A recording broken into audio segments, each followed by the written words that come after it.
Et qu'il s'agisse de l'Iran ou du Liban, les divergences entre les États-Unis et Israël sont de plus en plus grandes. Notre éditorialiste Slimane Zeguidour nous a rejoint. Bonsoir Slimane. Bonsoir. Est-ce que Donald Trump n'a pas été entraîné par Israël dans une guerre dont le contrôle lui échappe désormais?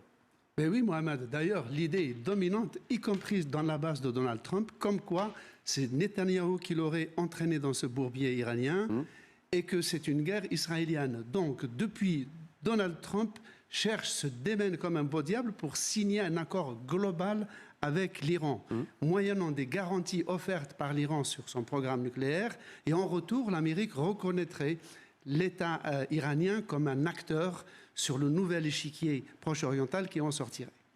Simplement, Benjamin Netanyahou s'oppose à cet accord avec l'Iran et les États-Unis qui l'exclut.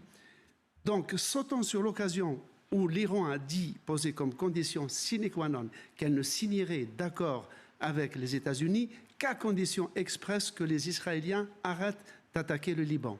Et c'est sur ce point-là que Netanyahou va augmenter ses bombardements sur le Liban pour justement rendre impossible et torpiller complètement cet accord. Et illustration de ces tensions, il est question d'espionnage, Slimane. Oui, parce que Donald Trump a eu un coup de sang, il a donné un coup de téléphone où il a injurié Benjamin Netanyahou, allant jusqu'à lui dire que sans moi, tu serais en prison, à cause de toi, tout le monde déteste Israël.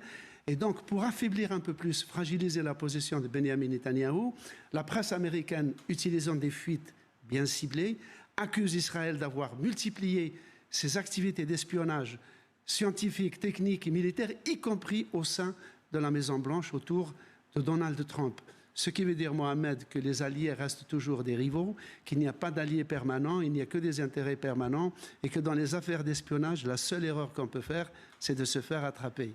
Merci beaucoup Slimane pour ce décryptage. Voilà ce que l'on pouvait dire ce soir sur le Moyen-Orient.